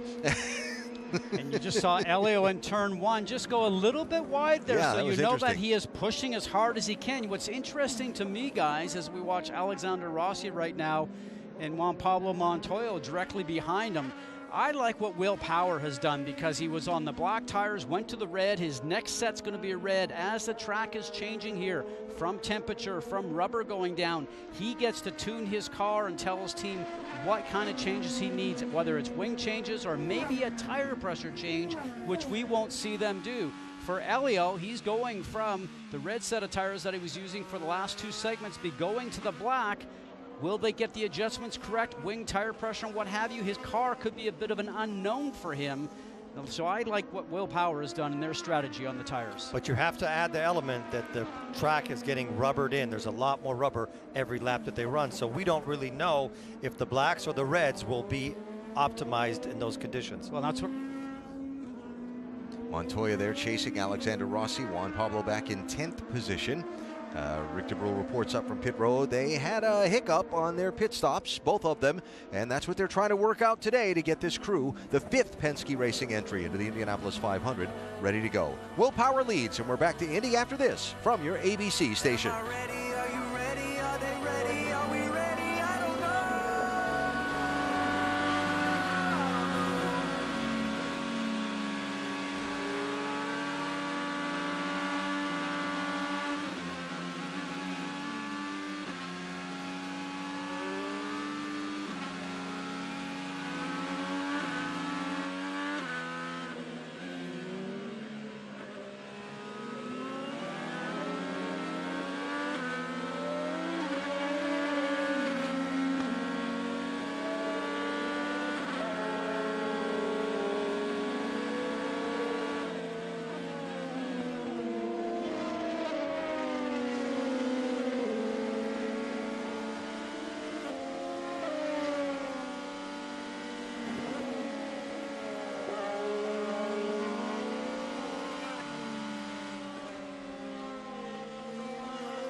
Is full of open-wheel thrills. The knuckle-biting Indianapolis 500 pole qualifying, followed by the 101st running of the Indianapolis 500. Racing's greatest month on racing's greatest track. All on ABC. That's what's coming up in the next couple of weekends from here at the Brickyard. Today, we have another set of pit stops coming up between now and the checkered flag. The lead has changed on each of the first 2 rounds of pit stops today between Will Power and Helio Castroneves. You see the difference in times between each of their 2 pit stops, explaining the swapping of the lead between these 2 drivers. Let's go up to speed and take you back through the field. Dr. Jerry Punch is covering Will Power. Yeah, sort of deja vu for Will Power. Back in 2015, he sat on the pole, led 65 laps. Looked like it was his day. No one could touch him. He's led 33 thus far. He will pit once more and put sticker red tires on it. Given the frustrations that Will Power's had this year, nothing is for sure. Remember, he was leading late at Barber and had a punctured tire and lost the race. Now, behind him, his teammate, Helio Castroneves. It has been 47 races since Helio has gone to victory lane. Detroit, way back in 2014. Remember, he's run the red tires now 3 stints. He will have to come in for the final pit stop and put the black tires on, which may make him a sitting duck, although he said today he had the best car on blacks of anybody in the Penske camp. Jan. And Doc, that's a very interesting point, because behind Helio Castroneves is, of course, Scott Dixon. And there you can see the gap. It's about 6 seconds, and he has just been told by his crew, we need you to breathe it a little bit on the straightaway. So he's saving a little bit of fuel, but he knows that Castroneves will have to go to the blacks. He'll take reds. That could be a position he could get, Doc. Yeah, been a tough week for the newcomer to Penske Racing, Joseph Newgarden, a 26-year-old, not on the racetrack, but off the racetrack. He got food poisoning Thursday night, was up all night vomiting, had to go to the care center for IVs. He had to push fluids and had clear liquids only all during practice on Friday and qualifying. He went back to the care center this morning to get more IV fluids, but has not complained one bit, other than the fact that the car is lacking a little bit of rear grip, trying to get his first top 5 in the Grand Prix of Indy. Jan. Ryan Hunter-Reay is on a similar strategy in that he has already run his black sidewall primary, so he knows the best of his speed is yet to come. He's run as high as 3. As you can see, as third place, he's had some quick times, but this is actually an excellent recovery for Ryan Hunter-Reay. They started this weekend with a car that he said was disconnected, meaning it just wasn't working the way he wanted from front to rear. Nice recovery, Doc. And behind him, the reigning Verizon IndyCar Series champion, Simon Pagenaud, the Frenchman who's won this race twice, running in 6th position. This morning after the warm-up, Kyle Moyer said, we don't have a car that can win this race. At best, we are a 6th or 7th place car because we don't have enough rear grip. The car is tentative on entry and has an understeer on exit. They were going to go back and think about unhooking the rear bar to make the rear better. It has not gotten much better, and Pagenaud, who will put the reds on one more time, is stuck in 6th spot. Jan. And Max Chilton, who will just come into frame here, was fairly close behind Pagenaud. In fact, his team recently was on the radio saying, use to push the pass to get by Pagenaud. But obviously, there's a bit of a gap there. He was very disappointed with his qualifying. He was quick in earlier practice sessions, but said, just by a few inches, I missed these corners, and I paid dearly. Rick? Well, Graham Rahal's been having a great day after it started out so badly. Remember, he started back in 20th, but ever since then, he's been coming on relatively strong, especially once he got to the red tires and felt that they were doing much better. Having said that, at one point, he was 4th in the warm-up this morning, so he felt the car was going to be pretty good. And at one point during this stint, he was the fastest car on the track for about 5 laps. So he's much more comfortable with the car. The problem is he just has so much ground to make up. Juan Pablo Montoya, well, he has not said very much lately, but as we mentioned a little bit earlier, they had some problems with their pit stops, and that's been their biggest problem. But it's important to point out, this was all about preparing for the Indy 500. They were just down there consoling the fuel man because he wasn't quite able to get the fuel nozzle in quite the way they wanted. One other interesting thing, take a look at his helmet. See how it's black? He decided, Montoya, not to paint the helmet because he thought he could save about 8 ounces on the helmet. And from side to side weight on a track like this, he felt it would help his neck, having come back from all that time being away last September. Behind him, Alexander Rossi. Yeah, he's last year's Indy 500 champion, but as we said at the beginning of the race, this track is a very different creature, but it's one he really, really likes. Yeah, Monday he'll start doing the oval practice, but for now, well, he's got Montoya in his sights. He said very little about the condition of the car so far, other than the fact that he's happy, but the one thing to remember is he is on black tires. When he gets his last set of reds, he may fly. All right, Rick, thanks. Caution free in the race so far. Only 2 cars out of the event. Charlie Kimball and Sebastian Bourdais, both with mechanical problems. Mikhail Aloshin, we've seen him have his share of adventures today, and that another one that he somehow managed to save. Will Power leads 26 laps and another round of pit stops to go.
riding with Simon Pagenaud.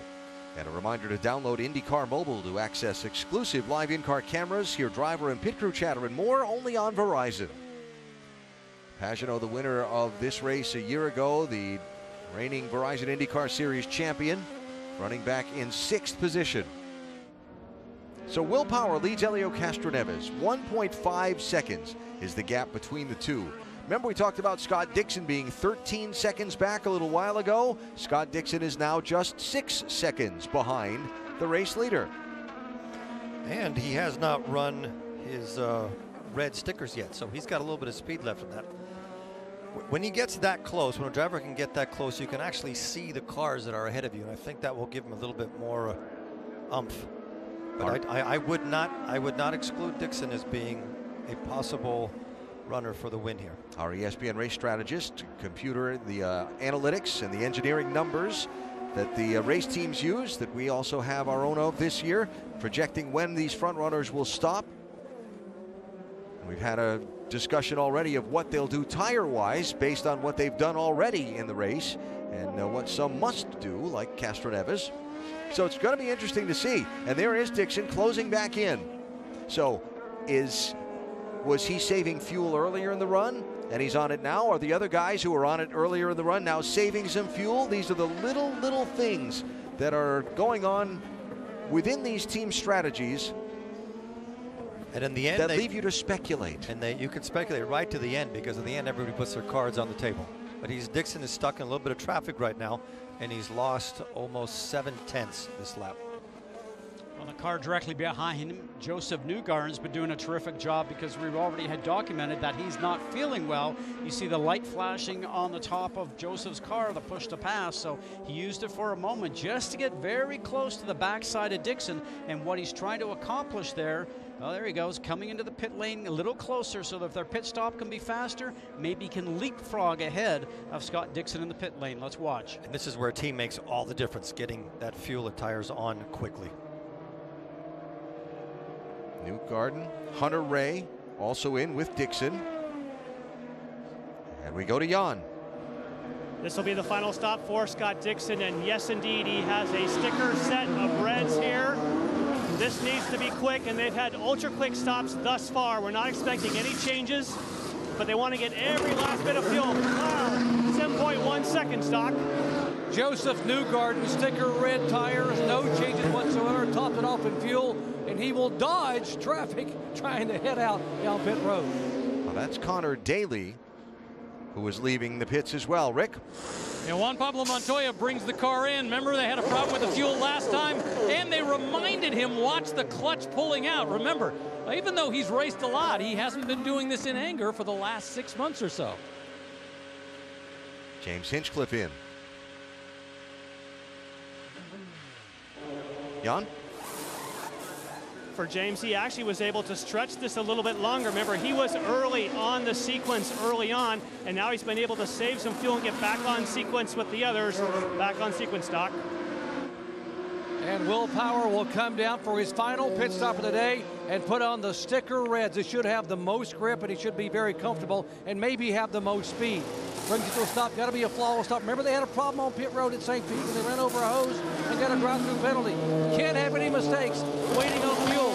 7.6 seconds, and he is away. Simon Pagenaud, last year's winner, will come down for his final stop as they put the sticker reds on him as well. Final set of tires. Pagenaud's been having problems with a little bit of rear grip, but he's away. Rick. Alexander Rossi brings the car down. Remember, it's been pretty smooth. The important thing you're seeing right there, they're taking off those black primary tires, putting on the red alternate, so he's going to have a much better traction when he goes out for his final stint.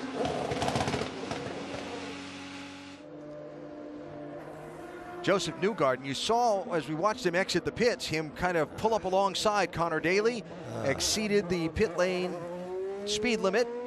That is his pass-through penalty. And I think what he did is he pushed the button on the steering wheel to leapfrog him on the way out so he could be behind Scott Dixon, but he paid the price. Here's the moment of the race. Castroneves is in. We'll watch where Power and Dixon come back around as Castroneves makes his pit stop.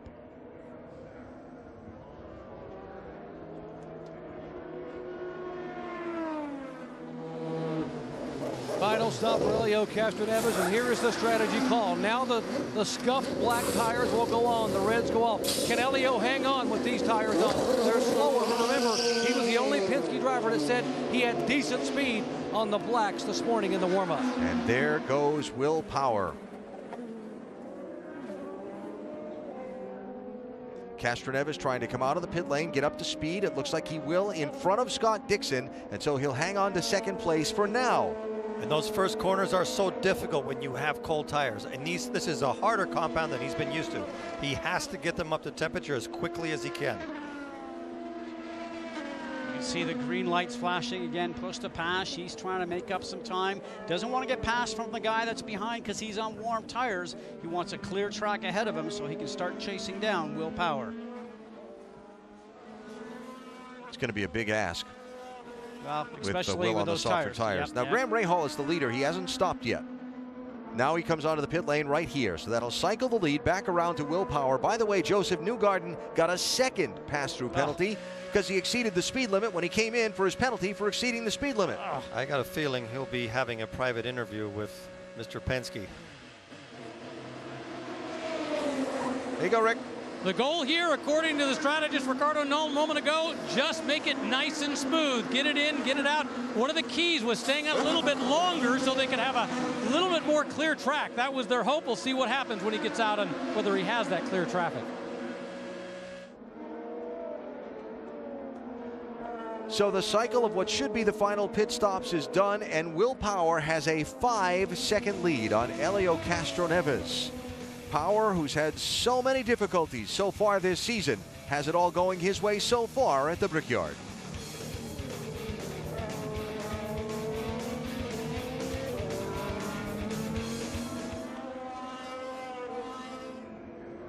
And yet another drive-through penalty for the two.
Great stuff between Dixon and Castroneves in our side-by-side coverage as we welcome you back to the IndyCar Grand Prix presented by Sea-Doo. 17 laps to go.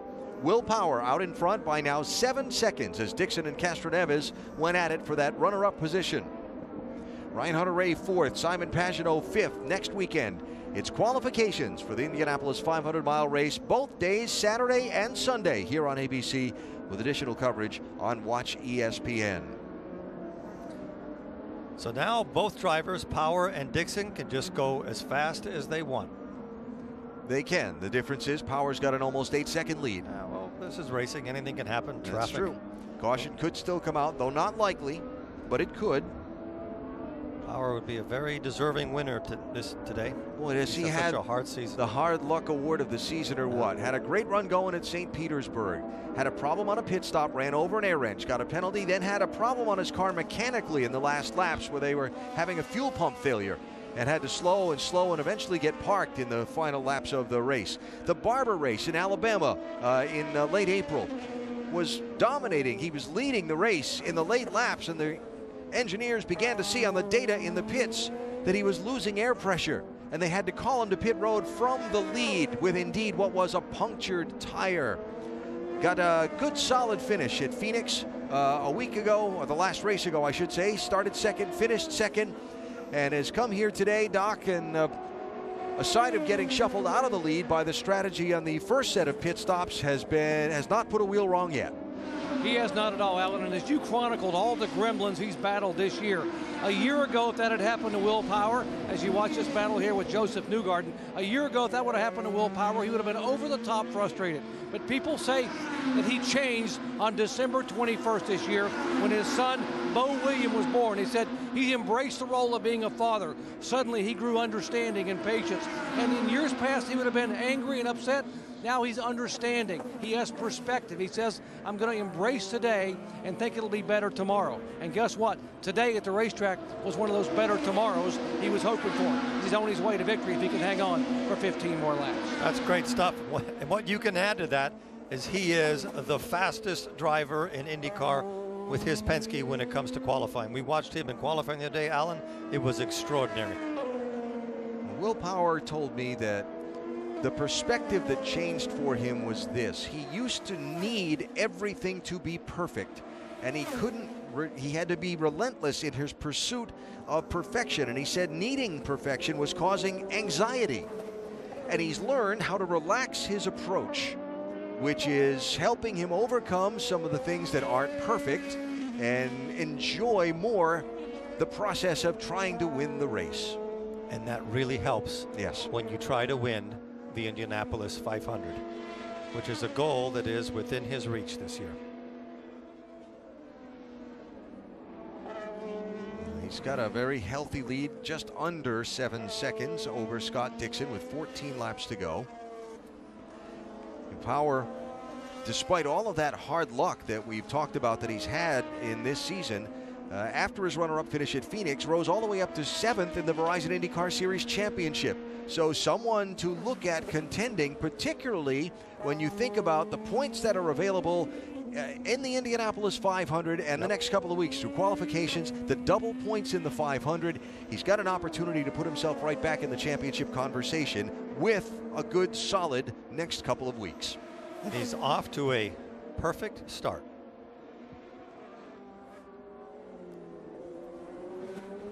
Caution free in this one so far as we watch Will Power and hear more about him from Doc. Yeah, we talked about the fact that how hungry he is to win. He has not won since Pocono a year ago. And you see the margin there and how he has pulled away. But now John Boslag, his strategist, has asked him to slow down. He said, I need you to just take it easy and save these tires.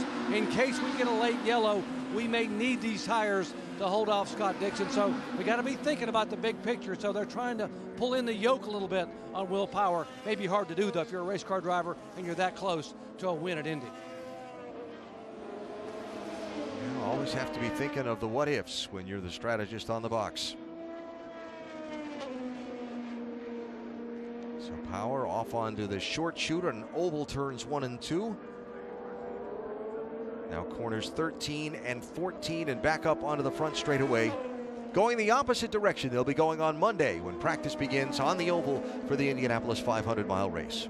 Look at the gap between Will Power and Scott Dixon, as Will, as Doc reported there, is easing off just a little bit. There's there Dixon. He is. 6.6 seconds behind the race leader. Scott Dixon, think about this, second in the championship, starting this day to Simon Pagenaud.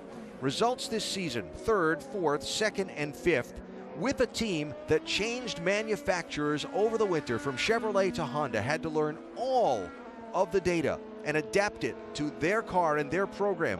What kind of setups were they going to run? How are they going to maximize the aero package, the engine mapping, and all the rest? And yet here they are, 2nd in the championship with those results to start this season. And Indianapolis, where he's a former winner, awaits. And a lot of folks think where the Hondas might have a little extra horsepower tucked away under the back engine cover. It's not just horsepower, it's horsepower and aerodynamics, but Dixon has had a stellar season to date. He just needs that win. Might be coming soon. So Dixon 2nd. Hunter Ray has just passed Castroneves for 3rd. Elio has fallen back to 4th. Simon Pagenaud runs 5th. Final laps of the IndyCar Grand Prix. Back after this from your ABC station. IndyCar Grand Prix on ABC, presented by Sea-Doo. Sea-Doo, making good days great.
Our Honda race rundown shows you what's happened so far in the IndyCar Grand Prix. Lap 1, Tony Kanaan and Marco Andretti had a little tangle. And Marco Andretti just went in a little bit hot on the first lap, ran into the back of Tony Kanaan. Watch along here. Just a bit of a bump. Breaks the back end of Tony Kanaan's car. Marco Andretti serves a penalty for avoidable contact. First penalty of the year issued to Marco Andretti. The lead changes in this would have happened on pit stops. The pit stops here in IndyCar are so important, especially at a race like this that leads up to the 500. But the mechanics really do play an important role. And the strategists and so on. So Power gave up the lead on the first set of pit stops to Castroneves, who then gave up the lead to Power on the second set of pit stops. And Will Power has been phenomenal in this one. Has led 52 of the 76 laps that have been complete. Started on pole, set a new track record in qualifying, and he is out in pursuit of his first win of the season and his second win in 4 tries in this road course race here at the Speedway. And he hasn't put a foot wrong. Power is really quick, and when he gets the races right like he does here, he is unstoppable. You know, I want to just put this button on the story of all the difficulties that Will Power has had this year. We talked about all the things that caused him to not get results that he deserved. And the reason he deserved those results is this. Even before today's race started, he has led the second most laps in the series this season and led 3 of the 4 races coming in. It's not like he hasn't had pace, just hasn't had luck Well, today he's had the pace continued and appears, so far, to have the luck to go with it. And the next race, I hate to keep repeating this, is the Indy 500. So all of this energy that his team is going to carry with them to the 500, I believe will make a difference. So after the 3 pass-through penalties for the pit road speeding, yeah, Newgarden got a 3rd penalty after the initial one.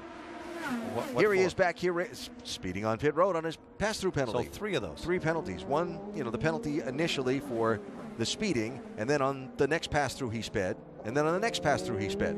Best to get out of your way this week instead of next week, right? You think he might be done with those this year? Bad day at the office. Newgarden just passing Takuma Sato there for 11th spot, 51 seconds behind the race leader, though on the lead lap. Here's Simon Pagenaud trying to chase down Castroneves, as Elio appears to be paying the price for having to use the primary tires in this last stint. Scott, you were 100% right on that. Do I need to hear you say that one more time? I will actually write a note to you, and you can hold it. It's on tape, and we got 1 million or so witnesses, I'm sure. Pagenaud has been somewhat absent today when you consider how well he's done this season. Just came off a win from Phoenix, his first oval win. Yeah, which was big for him. Remember when we saw him the other day, Scott? He was just bubbly about that win. So many of the drivers that are here come from road course background and then transfer over and start to learn the ovals themselves. And Simon Pagenaud is certainly one of those guys. Which can be a jumping off point for a brief mention of what will be one of the main attractions for a lot of race fans in the next coming couple of weeks. A road course specialist, a 2-time world champion, learning how to oval race here at Indianapolis. I speak, of course, of Fernando Alonso, who will come over after running in the Spanish Grand Prix tomorrow and begin practicing for his first ever Indianapolis 500. You know the story by now if you follow IndyCar racing, skipping the Monaco Grand Prix to come here and take a shot. Of course, McLaren a little bit down on the Formula One side this year, so good timing for it. And how do you think he will fare would be my question. I think he'll do very well until those last 10 laps, and he will feel like he just got sucked into a tornado. I think it's almost mission impossible. And this guy, you're talking about somebody that has the talent of a Jim Clark and a Graham Hill, who came here many, many years ago. You are one of the rare few we can talk to who raced in Formula One before coming to the Speedway to drive the oval. Was it an overwhelming experience for you? I understand times and cars and technology were different, but was it an overwhelming experience? It's totally different, because when you make a mistake, you hit the wall immediately. When you make a mistake at Spa, if you're coming up a fast corner, you go through 100 yards of sand, then you go through some catch fencing, then you hit a soft guardrail. This place does not give you much room to recover from an error. But if you look at somebody like Alonso with everything he's done in Formula One, and let's remember, he was the guy that stopped Schumacher at 24 years old from winning, was it his 5th or 6th Formula One race? But he did very well here in his rookie orientation, and he's going to have a very quick learning experience. Scott, you had asked my thoughts on that, and I said I thought the Andretti team would follow the model they used to get Kurt Busch up to speed, who had never driven an Indy car, had oval track experience, as we watch Pagenaud get by Castroneves, had never driven an Indy car, particularly never driven it here. And the model that they used in getting Kurt Busch up to speed, and even in running the race with him, I thought would be an interesting one to compare. And I think they'll follow through with that without a doubt. But the key thing, and I think Eddie touched on it, the last 10 or 15 laps, this race changes complexity. If you had some friends that you were running with on the track up to that time, it all goes out the window. And also, the other thing here is when you're running in the track and you go here for your rookie orientation program like he did a week or so ago, you're by yourself, you're out there running, it'll be different for him on Monday when he comes out here, because there will be traffic. He'll have to contend with dirty air off the cars around him. He'll learn that his car will slip and slide. But the key thing will be race day. Coming down here, rushing into turn 1 at 200 miles an hour, 3 wide, and then also dealing with all the dirty air and the traffic. That's going to be the learning curve for him that he'll have to be able to get through, which no doubt he will, but you have to be patient, Eddie, as you and I talked about before, and learn that it's the car that does the work around here, not the driver. And my good friend Nelson Piquet, when he came down here, 2 or 3-time world champion, he did not have patience, had something wrong with his car, and he spun coming out of turn 4, and it was so much damage to his feet, they almost considered amputating both of his feet. So this place has big teeth. You have to be very careful, and you always have to be paying a lot of attention. And I'm sure Alonso will do incredibly well, but it is almost mission impossible because these guys know what they're doing on those last 5 or 6 laps.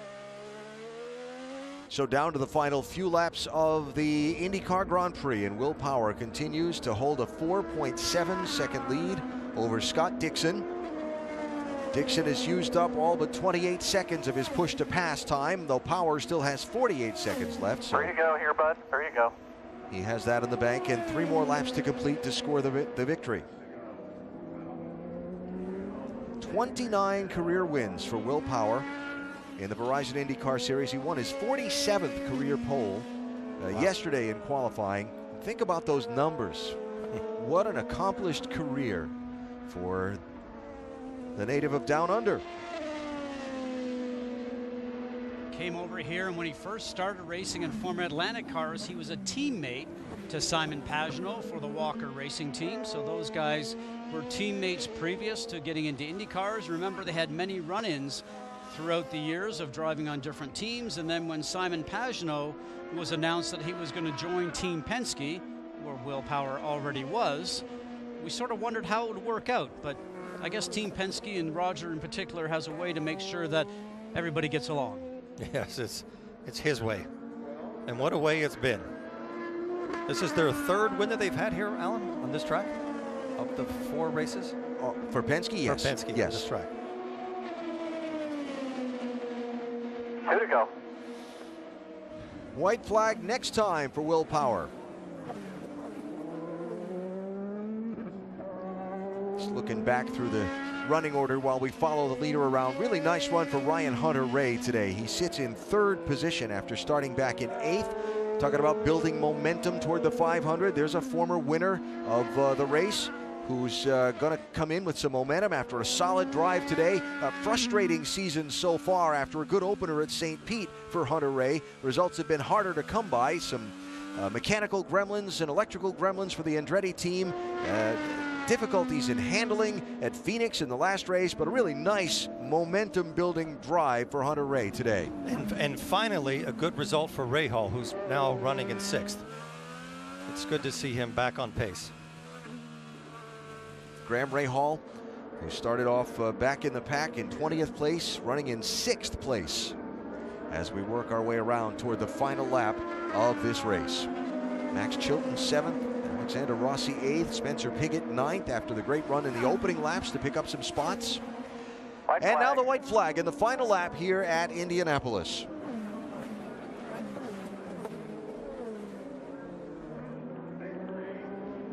What's that smoke from? That was up ahead of Will Power. Tony Kanaan locking him up in turn 1. Something that the former Indy 500 champ has had a lot of difficulty with throughout this last 2 days of running here. He's really looking forward to getting off this track and getting into the speedway. Now properly sees who's in the mirror, and he knows that he's leading, and like a veteran, like a professional that he is, he moves over and lets Will Power go through without a problem. Rick Mears and Helio Castroneves, along with Will Power, have been tied for 11th place in all-time series wins. That is about to change as Will Power works his way through the final corners and toward a checkered flag.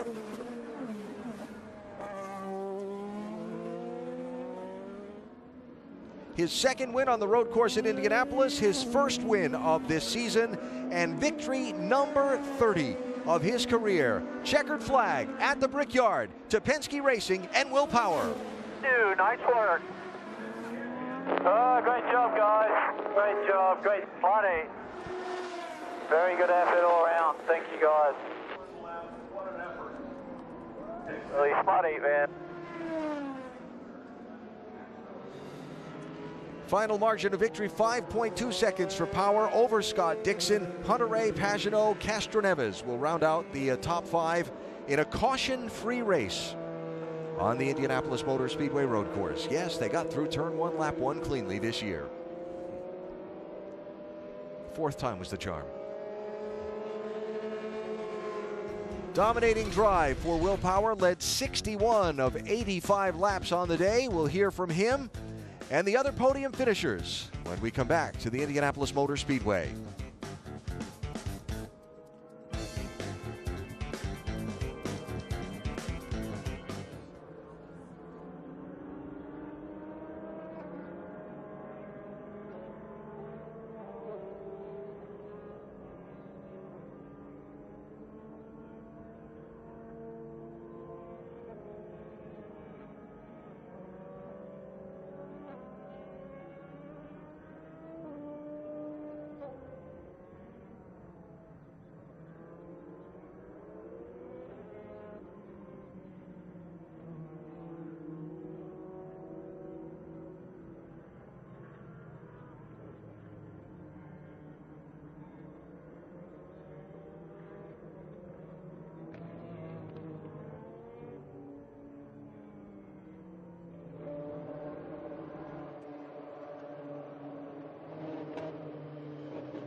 Back at the Indianapolis Motor Speedway, the IndyCar Grand Prix, presented by Sea-Doo, is complete, and Will Power is the race winner.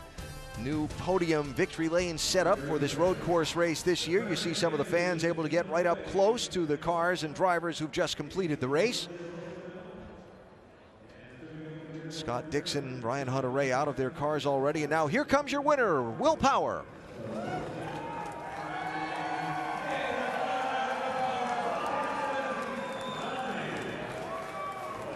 Will Power climbing out here. Well, my friend, it has been I know, frustrating year. We talked about it at the beginning. What an impressive performance. How would you describe this day? Yeah, I mean, it was a perfect strategy, and yeah, that was hard work. Full green. You know, I got to thank Verizon, all the guys, all the crew. Say hi to my friend Will Schneider, who lost his leg in an accident this year. I know he's watching, and you know, I know he'll be back changing tires in no time. Given all the gremlins you've had to battle down the stretch this year, when you thought you might have won a race or could have won a race, what were you thinking about in those final few laps here today? Well, Dixon was closing there for a while, so I was just really trying to manage the gap, manage the tires because they degraded a lot. But yeah, you know, you just got to hit all your marks, and if it's your day, it's your day, you know. And I have to say, the Chevy engine was mega today. Chevy has done a great job, and you know, I know Honda got a little bit of a gain on us, but we're already back. Your friends say on a personal level that when your son was born back in December, it changed you. You became much more introspective and much more patient. How did that help you today and early in this year, given all the issues you had? Yeah, I've been around motorsport long enough to know that you have your good and bad runs, and the bad doesn't last forever, and the good doesn't last forever. You just got to take it as it comes and not have too many ups and downs, you know, emotionally. So, you know, and having a kid teaches you that. Hey, congratulations, Will. Thank you very much.